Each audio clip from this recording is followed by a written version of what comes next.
What's going on, people? We are Tottenham TV, back here for another Tottenham update for you guys, and actually quite a few things to get through today. We've got some injury updates, we've got some quotes from some players, and we've got some transfer stories to bring you as well. But let's start off with the confirmed deal, and that is for Luka Vuskovic, as Spurs officially announced yesterday that we are delighted to announce that we have reached agreement for Luka Vuskovic to join the club in 2025 from Hajduk Split in a deal which will run until 2030. Croatian defender Luka, his 16, progressed through the ranks at Hajduk Split to make his professional debut in February 2023 to become the youngest player to feature in the Croatian top flight. He registers his first goal in the following month against NK Osijek, becoming the youngest ever goal scorer in the club's history to date. He has made a total of 11 senior appearances for the Croatian side in all competitions, scoring once, and last term helped the team claim the Croatian Cup. Luka has also played a key role in the under-19s route to the 22-23 UEFA League final, where they eventually finished as runners-up. Capped by his country at youth level, Luka has made 5 appearances for the Croatian under-17 side, scoring once. Romano has also given us some insight into the deal, and he says Tottenham have invested £12 million package fee to anticipate 3 more European clubs on Luka Vusković's deal. Vuskovic will join Spurs in 2025 when he turns 18. Hajduk Split claim he becomes the most expensive 16-year-old defender ever. And the quotes from Luka says that it is a great honour to see that a club like Tottenham has shown so much desire to put in so much effort to bring me a player at my age. This makes me proud, and it's certainly a motive for me to work even harder on my development and further progress in order to be ready as possible for the moment when I play for their first team.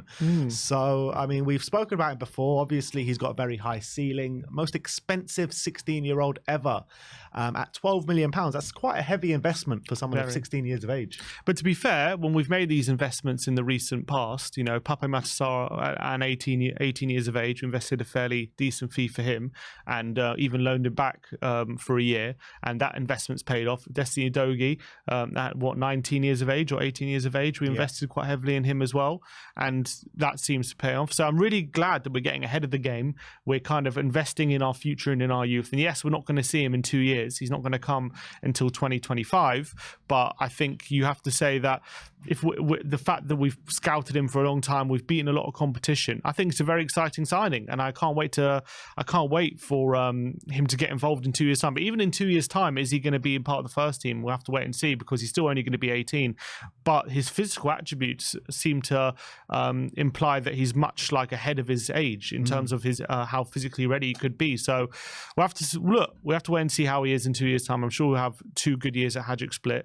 But the fact that we've committed that kind of fee for a 16-year-old, I think that shows an ambition to invest in our future. I couldn't be happier with that. Yeah, absolutely spot on. And with the likes of him and Ashley Phillips now, Alfie Dorrington, all these centre-backs at the club already. I mean, Van de Ven and Romero are not younger themselves, exactly, not old themselves. That's what I'm saying. It's just like, it seems as though like we really are planning for the future, the here and now and the future.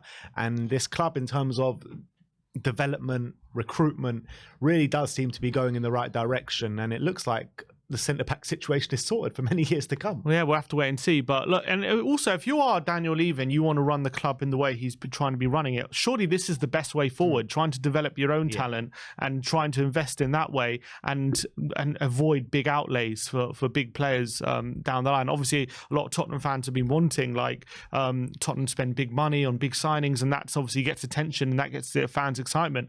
But if you're trying to truly create a sustainable club and financially sustainable, like, the best way forward is doing something that I think they've neglected for the past few years. And that's really investing in the youth and giving them a chance and letting them grow in the team. And if you've got players coming through the youth academy, first of all, you could sell them on, and also you're not spending massive fees and wages as well on signing players from across Europe or even the Premier League. So I think this is a great direction to go in, and we've got the facilities. We just need to implement, obviously, the staff and get the talent in there from a young age, and hopefully in the future that can pay off in in waves. Yeah, absolutely spot on. And also, just before we move on to the next topic, Sports Kida, which is a Croatian outlet, say that Tottenham, that everything has been agreed for Ivan Perisic to join Hajduk split on a free transfer during the January transfer window, despite his injury, as Hajduk believe that Perisic can be back in around 6 months. Interesting. I would be quite surprised if they take that, even if it's a free, if they take that option in January, just because of this injury. Like, it is a risk. They could be paying his wages for 6 months for basically no reason, essentially. So I don't see the incentive for them taking January, unless they believe in the summer there's going to be more competition for him. But I feel like if he's going to go to Hajduk Split in January, he might have his heart set on going back there anyway. So I don't understand why they would take it up in January. But if they do, it's good for us. Yeah, it is good for us. And look, I think it pretty much suits all parties apart from Hajduk, to be honest. So I don't know why they would agree to it. But look, maybe if he can be back in that amount of time, then he goes there. He can become a bit of a role model behind the scenes as well, because the stature of a player going to a club like that is unbelievable. That's also true. So maybe it is worth it for them. They could maybe, I can't really think why, but yeah. Apart from that, but yeah, that's the only reason I can think of, to be honest. Because he'll be fit for a month, maybe if they're lucky. Yeah, we'll see. Let's talk about Pierre-Emile Hojbjerg now, because Fabrizio Romano said yesterday that Pierre-Emile Hojbjerg's contract with his agents has come to an end. Hojbjerg is now looking for scenarios and options going forward. The January market is an option for the Danish midfielder, with him not seemingly getting too much of a look in so far, just a bit part role from the bench. And with the likes of Bentancur coming back in the next month or so, you would expect Hojbjerg to go even further down the pecking order when Bentancur is back, albeit he might get minutes during when players are out in the AFCON with Pape Matar and Yves Bissouma.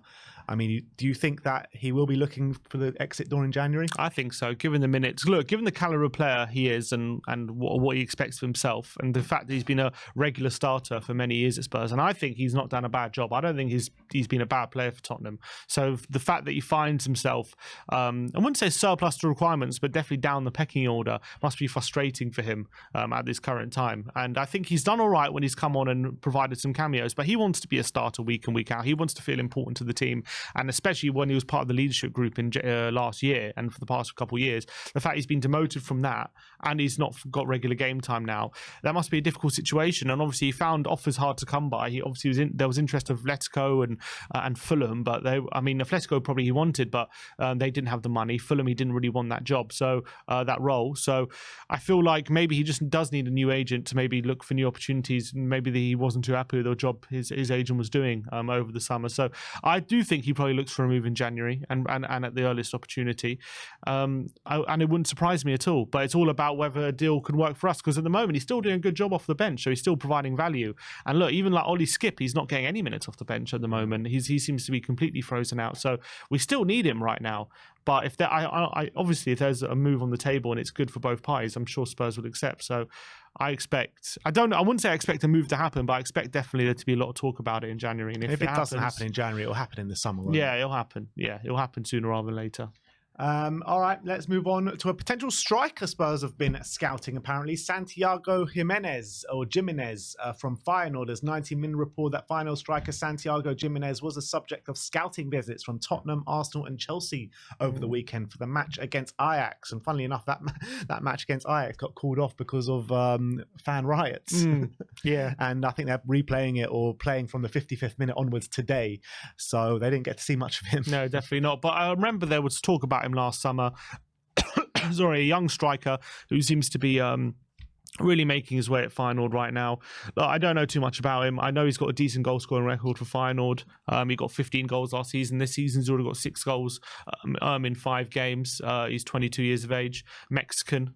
So I think if there's one, look, to be fair, we do have a lot of.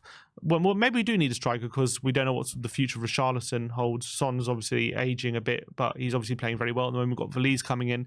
But I guess a new striker wouldn't go amiss. But you've got Scarlett potentially coming through. You've got Donnelly. You've got all these young players as well. Do you want to stagnate their potential growth if we want to look for them in the first team? That's something to consider. But how long are these players actually going to be ready in? We don't know. He's 19. You never know. This guy's 22, so he's 3 years his senior. Valise is 19 as well, but he's obviously getting first team, but he was in the squad on the weekend, wasn't he? So maybe he's going to get an opportunity sooner rather than later as well. But if they think this guy can improve the team, why not? Why not go for Yeah, it? it's an interesting one with Alejo Veliz because we'll get into the under-21s a bit later in the video, but didn't Ange say last week that he's going to give him more opportunities in the under-21s before he gets a look in the first team? He said he wants to see him in a couple more under-21 games. He wasn't even in the squad yesterday for the under-21s. But no, because he was on the bench, I suppose. Yeah, but you would think he didn't get any minutes, so it means that he could probably still play in the under-21s. Yeah, you're probably right about that. But maybe we do see him as more of a first-team option now as a backup, potentially with a couple of injuries that we have. But maybe he is going to get an opportunity. Maybe he's impressing more than we think. I thought he looked quite... I mean, I only saw the little clips of him. He looked quite decent when he came on for the under-21s. Yeah, I thought should have bagged a few goals. He should have, but it almost seemed like it was too easy for him physically to get in on goal. Like he was just easily muscling off defenders like they weren't even there. And yeah, his finishing probably needed a lot of work, but he seemed like definitely he's a bit of a unit. So obviously he didn't get any game time in the North London derby, but maybe in the coming weeks, if we need a goal, maybe he's someone we turn to. Yeah, it was good experience for him, even just to be on the bench in that game because it was such an intense atmosphere on the day. But let's talk about potential, well, not potential, but let's talk about injury situations. And let's start off with James Maddison. Paul O'Keefe says that Maddison is confident he'll be fine to play against Liverpool after his recent injury scare at the Emirates. And that is music to all our ears. Yeah, and Ali Gold was saying that the noise at the moment surrounding Maddison is that he seems okay and they're confident he's going to be fit. And they said that obviously after the Arsenal game, he did his media duties and there was no ice pack. There was no crutches or anything like that after the game. So seems to be positive that he's going to be fit, and obviously we need him desperately. Lo Celso still for some reason not fit, which is a bit of an odd one because they said apparently last week in the press conference, Ange said he's back in training and probably will be fit for the weekend. And then just before the Arsenal game, he said he's still out. So it's a bit peculiar what's going on there. But look, we know how important Maddison is to the team. And the leadership he's showing as well. We're going to need that against Liverpool, which is going to be a very, very difficult game. So look, we'll wait official confirmation, but it sounds very positive. I just can't. I can't be dealing with this with Maddison every single week. I know, literally. Every single after Man United, he left the stadium on crutches, and we're just like, oh my god, are we going to lose Maddison? Then he was fine. Now this after the Arsenal game, like that twist of the knee just looked like he was going to be out for a while, and then now they're saying he's fine. Like, are we going to go through this every single week? Probably. With him? Well, see, Maddison is that kind of player as well. He does seem to pick up a few injuries here and there. He has done for Leicester, so I wouldn't be surprised if at some point he's got half a few games out with an injury. But let's hope it's not this weekend. And regarding Giovanni Lo Celso, it just seems like same story all over again. Yeah, and it's always been that story. Just he can't stay fit, the guy, and it's always a weird one. It's always like, yeah, he's back soon, and then the new team news comes. Oh, he's not fit. I call it Lamella syndrome. Literally, that's what we had with Lamella. It's like we're back in a week or two. And we heard that for like a year, and he just didn't come back. It was a very odd situation. Yeah. Anyway, let's move on to the next injury update. This time, Brennan Johnson. Paul O'Keefe says that initial checks on Brennan Johnson have suggested that his issue is more of a muscle fatigue and tightness problem. Club will continue to monitor how he responds to treatments. That's positive. It's not a hamstring. Yeah, very positive. I think Ali Gold, I was watching his video yesterday, and he said that when it came to the hamstring, it was a hamstring issue, but it wasn't like a pull or a strain. It was kind of just a twinge in his hamstring, and he felt it, but he went down as more of a precaution, right? Like he didn't want to basically worsen the issue. So it seemed as though, that was a good move from him, because if he could have carried on and then ended up pulling it, and then you'd be out for a couple of weeks at least, or even worse, you could have torn it. So I think that's positive as well. But obviously, if he's still feeling anything come the weekend, you just have to get him to miss out, because you don't want to. Well, look, at the end of the day, we just don't have the biggest squad. So the more injuries, the worse it's going to be. So even if he has to miss a game just as precaution, that's probably the best. But if he feels fine come the weekend, then I think he could be vital for the Liverpool game as well, because I thought he provided a really good tactical option against Arsenal. He did quite well. Yeah, if he's fit, I want to see him start this weekend against Liverpool, because like Arsenal, there'll be space in behind and we need to attack those spaces. And like Arsenal as well, you can get at that Liverpool defence, in my opinion. So I think he'll be a vital kind of tool in our armoury if we can go and beat Liverpool this weekend. I agree. I was looking at the bloody stats between us and Liverpool. I mean, it is tragic. Yeah. 2 wins at home since 2012 against them. Jesus, we have a terrible... Oh my God, it's horrific. They're also a bit of a bogey team for us at the moment, aren't they? Massively. And I was looking as like... Previously, the curse. We also have that curse as well. Every 90th minute all the time. We just miss easy chances against them as well. And before 2012, we were on a run about like 5 or 6 wins in a row at home against them. Every time we Since then, we concede just last can't beat minute them. and miss chances. It's crazy. But Ange will dispel those myths. Anyway, let's move on and let's talk about a few quotes from a few different players. We'll start off with Heung-min Son. No, actually, one more injury update, I'm afraid. This one's from Bryan Gil. Paul O'Keefe says that Bryan Gil is back in full training for Tottenham now. And that is actually massive news with the likes of Brennan potentially injured and also Perisic out for the remainder of the season. Yeah, 100%. And I really hope he gets an opportunity. I really hope that he impresses Ange and he gives him time on the bench, because I really think that Hill could be a really good tool that maybe that hasn't been considered by a lot of fans and I think has gone under the radar. But I really think Hill can fit Ange's system. I think he's a good one-on-one winger. I think he's got quality. I think he can play on the left or the right as well. So I would love to see him get an opportunity and see what we can do with him in an attacking system. So I think it's really good news that he's back fully fit, and let's hope that when the time comes, he gets a chance. Absolutely. I really believe in the talents of Bryan Gil. I've said it time and time again. I thought it was a mistake to loan him out last season, albeit Conte probably wouldn't have given him the most amount of chances. But I thought he was growing into the team before we loaned him out, to be honest. And he's always been a last thought at this football club. I felt sorry for him at times, but I really believe in his talents and his abilities. And if he does come good this year, that's another one to tick off the Fabio Paratici checklist. 100%. Let's move on and let's talk about the quotes now. Let's start off with Heung-min Son, and he's talking about James Maddison and the number 10. And he says, number 10 is an iconic number wherever you go. You had Harry Kane, who is one of the best players in the world, right? But Madders thinks he can go some way to get in the same category as him. Taking the number 10 is not the easiest job, but he loves the pressure, loves the responsibility, which makes a great player even better. Unbelievable. And look, Maddison has started like a house on fire. We know what an amazing player he has been for Leicester. To say he could be as good as Harry Kane, well, obviously we have to wait and see. But obviously there's been a massive creative void with Harry Kane leaving. And obviously I don't think Maddison's going to he's not going to get anywhere near the goals Kane got. But in terms of filling that creative void, he can be probably even more creative than Kane potentially, even though Kane was one of the best creative forwards in the Premier League over the last couple of seasons. But I love that attitude from Maddison. He doesn't want to come in and be overawed by getting Kane's number and overawed by like having to replace one of the best players in a Tottenham legend. He's like, look, I can be just as good, I can be just as important, and I want to come here and stamp my my own way on the team, and that's brilliant. But you know what it is like, it's so much better for the team to actually have like a creative player and a striker instead of having one player do both roles. You know 100%. What I mean? Like we've got Maddison, who's doing the job that Kane was doing, and we're doing Son that was doing the job that Kane was doing. So we've got two players that can work together as opposed to just one player doing everything. Exactly. We've got Son who can finish just as clinically as Kane, and we've got Maddison who can create just as well as Kane. So it's better that way, 100%. Yeah, 100%. Let's talk about Vicario. He's talking about playing out the back. So the quote is, "It is our way to play football. When we have to take risks to play from the back and to bounce on the third man, we followed the rules of the gaffer. He was quite happy, but the most important thing was showing everyone who we are.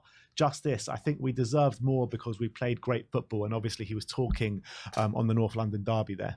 Yeah, and that was, for me, is the most important takeaway from the North London derby. It wasn't even the result necessarily, obviously, although it was a great point, but it was the fact that Ange got them all believing in the way they're playing, and he lets them play in that way, even if they're going to make mistakes. And he doesn't shy away from that. He doesn't tell the players if they're making mistakes. Like I'm sure if Conte last season, like if a player made a mistake, like say Udogie, he'd shout them, berate them, like get on their back for what he's doing. But Ange, I remember listening to again what Ali Gull was saying on a video, and he was saying that when Ange was manager of Brisbane, he said that the moment he knew that this Brisbane team was going to play the way he wanted was when there was a defender who made two mistakes on the trot, the same mistake, and but he actually liked that because it meant that he was still, even though he made a mistake, he still was persevering. He's still carrying on the way he wanted to play, and even though he made the same mistake, he was like,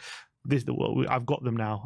They're listening to me, and that's kind of what Spurs did. Even though they were making a few mistakes at the start of the Arsenal game, they didn't never stop. Exactly, they didn't kind of shrug their shoulders, or they didn't panic, and they didn't say, "Oh, I'm going to go long this time." They said, "No, we're going to carry on playing this way," and that worked. And that was the best thing. And that's what Vicario is alluding to, and that's so great to hear. Are you surprised? I mean, I think I've asked you this question before, but how quickly it's actually taken for the team to just just gel in this kind of way. I mean, I'm waiting for like a bad result or a bad turn of form or a really bad game, and they just don't seem to be coming. Not at the moment. I'm very surprised that we've got up to speed so quickly. I think maybe it just you have that's testament to the quality that we have, because I think if the players weren't as good as they are or have been, maybe it'll take a bit longer for them to really get to grips with how Ange wants to play. But maybe you have to give credit to the players, because they've really got up to speed very, very quickly, and to get to the level where we're literally going toe to toe with Arsenal at the Emirates after 6 games is mightily impressive, and that can't be understated. But I'm sure, look, the big test for me, obviously, I think at this point, I'm not going to go overboard and say like we're the perfect team, but at this point, I think we can say our first 11's pretty good, and that clearly we can even go toe-to-toe with Arsenal at the Emirates with our first 11. That's how good it's been. But the big test is going to be once there are injuries to key players who make the system work, then that's how we deal with that, and I think that's a big question mark, and then it's going to come down to how good we really believe the squad is. But at the moment, while the first 11 is fit and we're getting lucky with injuries a bit, then I'm pretty happy with how it's going. I'm hearing a lot of fans being like, oh, you never would have beaten Arsenal if they would have had a fully strength team out there.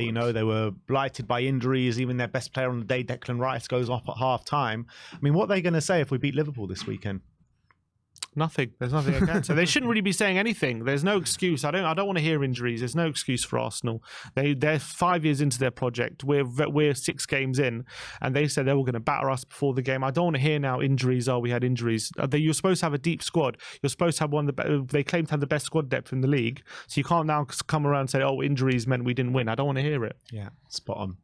Let's talk about Mickey van der Ven. He has heaped praise on Ange Postecoglou. He says he is more like a dad or something. We are like brothers together, and we have to do this for each other. You see this on the pitch. We run for each other. We fight for each other, and we do everything for each other. He, talking about Ange, is building that. And then he's talking about playing out from the back as well. And he says, for me as a centre-back, it is okay to imagine I lose the ball one time and a big chance comes from it, and the trainer is screaming from the sides, again, again, again. It gives us some trust to build up again and again. And that was just pretty much affirming what you were saying before as well. Yeah, and I was listening to this Van der. I watched there was a video of it, and he just seems so happy with how things are going at the moment. He has a massive smile on his face when he's talking about this, and clearly this is like perfect for him, because as a young defender, is that look, it's a pressure situation coming in at centre back, coming into one of the worst defences in our history, in our Premier League history anyway. Last season, I think it was the worst,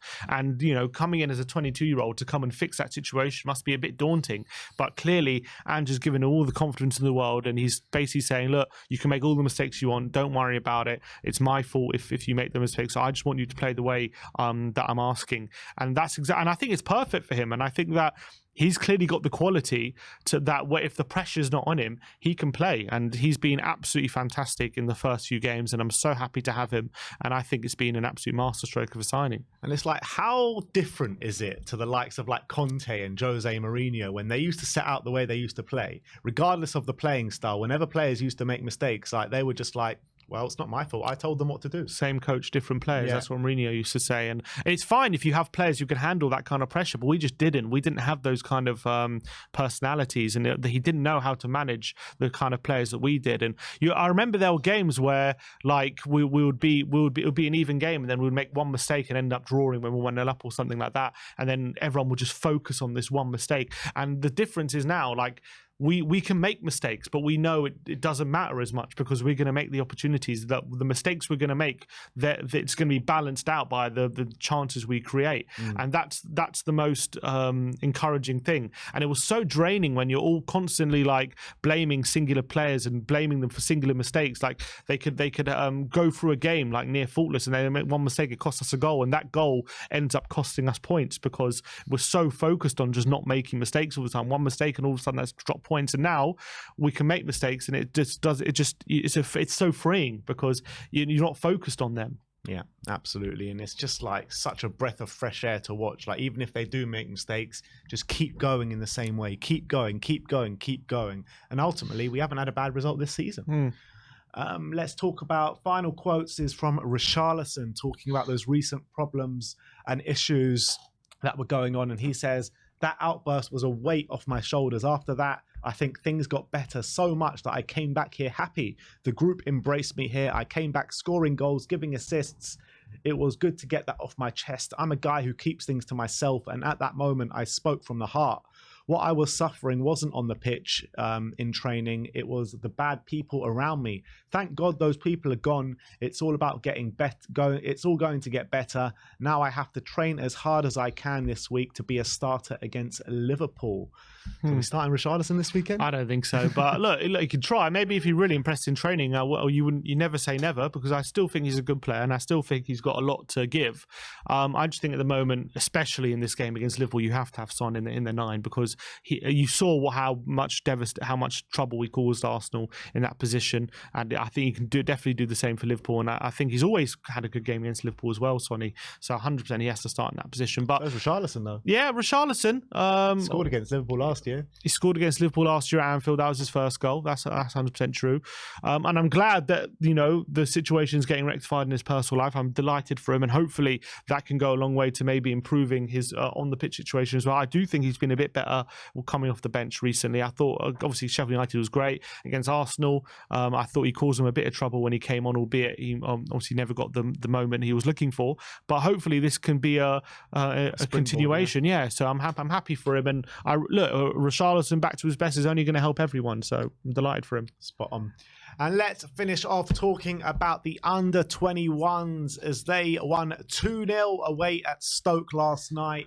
Goal scorers Niall John and Jamie Donnelly from the spot. The 100% record keeps going on. 7 wins in a row for this Tottenham under-21 side. And Jamie Donnelly, I mean, I was actually watching a bit of the game last night, and I'm telling you, this Jamie Donnelly is a Harry Kane regen. Even the way he was running up to take his penalty yesterday was very Harry Kane-esque. So, he did the few steps. Yeah, he was just like, even like the way his I don't know, it was just like very much a Harry Kane vibe I get of him in everything that he does, from his passing ability, his finishing ability, his run-ups for the penalties. I mean, not too much pressure then. No, none at all. None at all. But I think like the Harry Kane has probably risen the kind of pressure in the ranks of the Spurs Academy anyway, because when you see someone coming through the ranks the same path that you've taken and go on to be one of the best players in the world, that's got to raise expectations and that's got to raise pressure. It definitely raises. I think hopefully what it gives is something to aspire to, and so it shows what's possible. That's what I hope it does. I hope it doesn't put pressure on them, because that's not what they need when they're at that age. They need the confidence and they need the backing of the coaches. They can really kick on. If it gives you something to aspire to, naturally that will raise expectations and pressure. Maybe. It could well do when you've seen someone do it, and if you're like always comparing yourself to where Kane was your age, all that kind of stuff, maybe that does put on, I think, unnecessary pressure. I would say if that's the case, in my opinion. But look, he's in great form. Him, Bell seem to be creating an amazing partnership.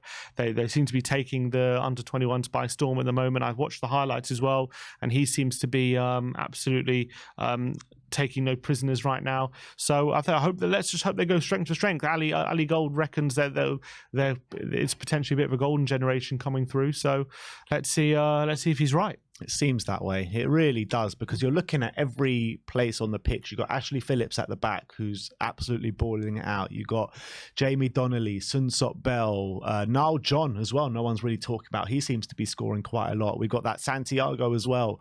I mean, there are so many players that seem to be playing so well at the moment. I just hope they can keep going on this trajectory. I mean, obviously not all of them are going to make it, but you got to expect a few of them at least to break through into the first team. And if we can start funneling a few of these into the first team, like what's it? Someone called it to me the class of '92. All right, let's not go overboard. They've won a few games in under-21s, and they're playing well, but don't want to put too much pressure on them.